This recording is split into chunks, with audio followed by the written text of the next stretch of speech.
Hi all, my name is Trishant and you're watching TrutsFinder Elementary Way to Finds. So welcome back to my channel. Today in this video we are going to talk about a little bit keep alive component, and I think you all know about keep alive component, and if you don't know, so I'll provide you a link of my video in the description. So okay, so आप उसको go through कर सकते हैं and आपको overview मिल जाएगा कि what is keep alive component and वो क्या क्या कैसे work करता है.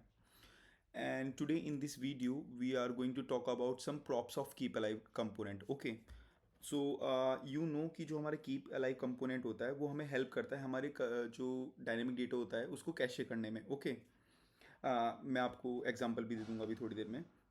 बट क्या होगा इफ़ अगर आपको वो जो कंपोनेंट्स हैं उनके बिहेवियर को मैनेज करना है कि सपोज़ भाई मेरे पास 5 कंपोनेंट है बट मुझे सिर्फ इन 4 कंपोनेंट्स का ही जो डेटा है वो कैशे कराना है, एक कंपोनेंट को नहीं कराना है. ओके, सो अगर आपको इस तरीके से उसे मैनेज करना है तो कीप अलाइव ना हमें कुछ प्रॉप्स प्रोवाइड कराता है and with the help of that we can do these kinds of things. Okay, so आज इस ट्यूटोरियल में हम वही देखेंगे. Okay, but before that I give you a quick overview of keep alive.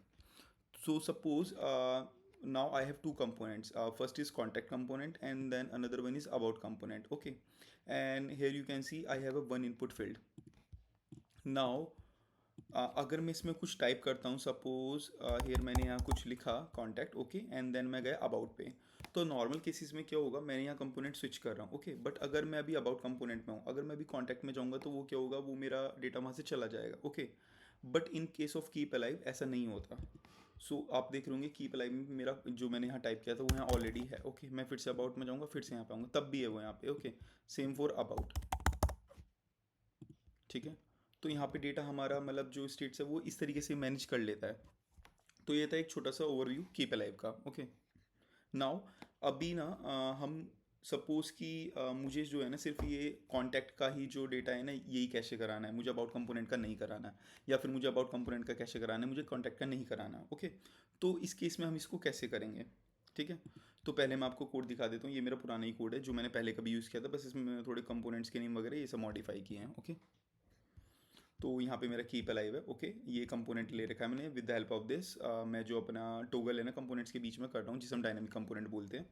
Okay, then यहाँ मैंने shallow रेफ लिया. Shallow रेफ में मैंने क्या किया है, यहाँ पे मैंने एक एक्टिव कंपोनेंट नाम का वेरिएबल लिया है. ठीक है, उसमें मैं अपना कंपोनेंट स्टोर करा लेता हूँ. ठीक है, कि जो मुझे कंपोनेंट दिखाना है ना उसको मैं यहाँ पे मतलब स्टोर करा लेता हूँ, उसे टॉगल करा लेता हूँ with the help of these two methods. Okay, change contact and change about. तो आप यहाँ देख रहे हो कि मैं सिंपली ने वैल्यू साइन कर देता हूँ अपने कंपोनेंट की. और मेरे पास दो कंपोनेंट है, about component and contact component. Okay, तो अभी हम स्टार्ट करते हैं. तो ना इसमें क्या होता है कि सपोज आपको कोई कंपोनेंट को इंक्लूड कराना है. ठीक है, कि मुझे सिर्फ इसी कंपोनेंट का जो डेटा है वो कैशे कराना है, दूसरे का नहीं कराना. तो उसके लिए क्या होता है, यहाँ पे ना आप इंक्लूड यूज़ कर सकते हैं. Okay, and one more thing, क्या कहते हैं कि जो ये कीप अलाइव होता है ना बाय डिफ़ॉल्ट, अगर मैं इसमें ये कुछ नहीं लगाऊँ ना इंक्लूड एक्सक्लूड, और इसके अंदर जितने भी कंपोनेंट्स होंगे वो सबको कैशे करेगा. ठीक है, बट अगर मैं इंक्लूड एक्सक्लूड कर दूंगा ना तो इस पर डिपेंड करता है. अभी मैं इंक्लूड करूंगा ना, जिस कंपोनेंट कर लूँगा ये सिर्फ उसी को ही मतलब उसका डेटा ही कैशे करेगा और दूसरे का नहीं करेगा. तो फॉर एग्जाम्पल अभी ना हम यहाँ अबाउट कंपोनेंट ले लेते हैं. ठीक है, मैं क्या करता हूँ कि भाई जो ये मेरा अबाउट कंपोनेंट है ना, मैं इसका डेटा कैशे कराना चाहता हूँ. ओके, तो मैंने सेव किया. अभी मैं चाहता हूँ यहाँ पे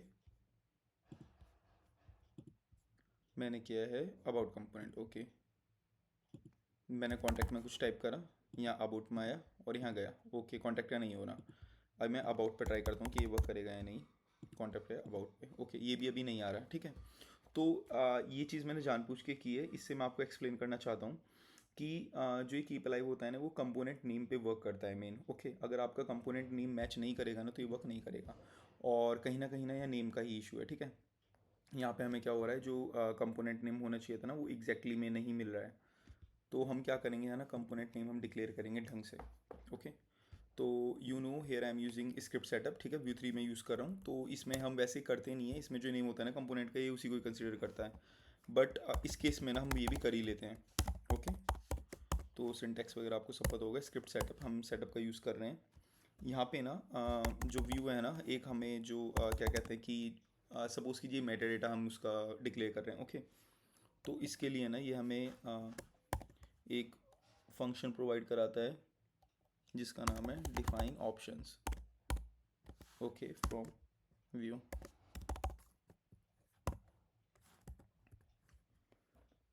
ओके, और इसमें जो है ना हम अपना जो फंक्शन का नेम है ना वो हम यहाँ पे यूज़ करने वाले हैं।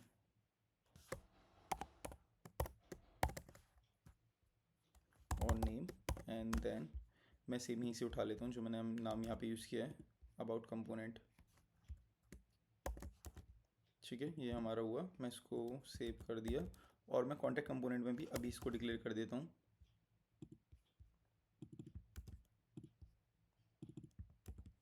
सेव किया मैंने यहाँ पे। अभी ऐसा करते हैं, एक बार ना अपने प्रोजेक्ट में जाके चेक कर लेते हैं वर्क कर रहा है नहीं कर रहा कॉन्टैक्ट कंपोनेंट। तो कॉन्टैक्ट तो करेगा ही नहीं अभी क्योंकि वो हमने इंक्लूड ही नहीं किया, बट हाँ अबाउट करना चाहिए, तो वो भी हम देख लेते हैं अभी।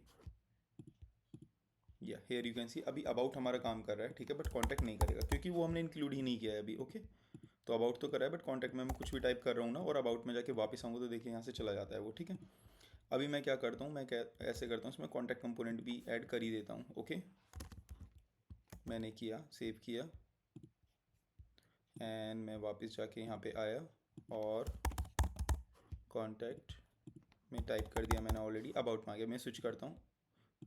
ओके, कॉन्टैक्ट में अब भी नहीं आया, just give me a second.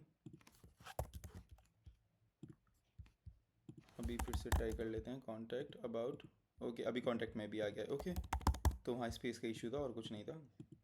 तो अब ये दोनों वर्क मेरे कर रहे हैं। ठीक है, तो इंक्लूड का वर्क ऐसे है कि जिस कंपोनेंट का आपको डेटा कैशे कराना है उसको आप इंक्लूड यहाँ पे कर सकते हैं। ठीक है, अगर आपके पास बहुत सारे हैं ना तो आप इसको बाइंड यूज़ करके और यहाँ पे ना हम एरे का भी यूज़ कर सकते हैं। Okay, and if you want you can also use regex here. Okay, कि सपोज आपके कुछ कंपोनेंट्स आप बार बार उनका नाम नहीं लिखना चाहते बट आपको पता है कि उनमें कुछ ऐसी चीज़ें जो कंटेन कर रही है, कि सपोज मेरे प्रोडक्ट से रिलेटेड कंपोनेंट्स हैं तो मुझे सारे प्रोडक्ट से रिलेटेड कंपोनेंट्स में ना अपने कैशे मतलब यूज़ करना है, उसमें डायनामिक मुझे कीप अलाइव यूज़ करना है। और तो कहीं ना कहीं उनके कंपोनेंट में ऑब्वियस सी बात है कि प्रोडक्ट होगा कंपोनेंट नेम में। ठीक है, प्रोडक्ट जो वर्ड है वो कहीं ना कहीं उसमें कंटेन्स कर रहा होगा वो, तो हम यहाँ रेजेक्स लगा देंगे कि भाई जिन जिन कंपोनेंट्स में हमारा प्रोडक्ट्स कंटेन्स हो रहा है तो वहाँ हमारी सारी चीज़ें लग जाएँ। ठीक है, तो वो भी सिंपली लगा दे। तो आप रेजेक्स भी यूज़ कर सकते हैं यहाँ पे, एरे के उससे भी यूज़ कर सकते हैं, सिंपली एज अ स्ट्रिंग भी यूज़ कर सकते हैं यहाँ पे। ओके, और ये सारी डॉक्यूमेंटेशन आपको इनके व्यू के ऑफिशियल में मिल जाएगी, उसका भी मैं लिंक दे दूँगा आपको। तो आप देख पा रहे होंगे ये भी मेरा अच्छे से यहाँ पे वर्क कर रहा है अभी। ओके, अभी हमारी बात रही भाई ये दोनों चीज़ें वर्क कर रही हैं। अभी मैं यहाँ से ऐसे करता हूँ कि कॉन्टैक्ट जो है ना मैं यहाँ से हटा देता हूँ। ठीक है, तो कॉन्टैक्ट तो वैसे भी अभी वर्क नहीं कर रहा होगा क्योंकि मैंने वो हटा दिया है, देखो नहीं कर रहा। ठीक है, अबाउट कर रहा होगा, यस अबाउट कर रहा है। अभी सपोज कीजिए कि हमें ना एक्सक्लूड भी यूज़ करना है। ओके, तो सिंपली एक्सक्लूड में आपको जो भी आपका कंपोनेंट है ना वो डाल सकते हैं। ठीक है, अभी मुझे कॉन्टैक्ट कंपोनेंट तो बाय डिफ़ॉल्ट भी ऐसे ही वर्क नहीं कर रहा था बट अभी मैंने कर दिया ना तो अब तो ऐसे भी बिल्कुल भी वर्क नहीं करेगा। ठीक है, तो एक्सक्लूड में सिंपली आपको ये करना, कुछ नहीं करना, जिस कंपोनेंट को आपको डेटा कैशे नहीं कराना है उसको आपको सिंपली ऐसे मेंशन कर देना है। ऐसे कर लीजिए, रिजेक्स यूज़ कर लीजिए, सिंपली एरे यूज़ कर लीजिए। तो यूज़ करने का तरीका सेम है, बस दोनों में डिफरेंस यही है, इंक्लूड यूज़ करेंगे और उसमें जो आप कंपोनेंट्स मेंशन करेंगे तो उन्हीं का डेटा कैशे होगा, और अगर आप एक्सक्लूड कर देंगे उन्हीं कंपोनेंट्स को तो उनका डेटा कैशे नहीं होगा। ओके, सो ये दो बहुत छोटी सी चीज़ थी बट हाँ ये आपको काफ़ी फ्लेक्सिबिलिटी प्रोवाइड करा देते हैं अपने कंपोनेंट्स का बिहेवियर मैनेज करने के लिए, अगर आप डायनामिक कंपोनेंट्स कीप लाइव का यूज़ कर रहे हैं तो। ओके, सो इस ट्यूटोरियल में इतना ही था और नेक्स्ट वीडियोस में मैं आता हूँ कुछ अच्छे नए टॉपिक्स के साथ। तब तक के लिए थैंक यू एंड बाय।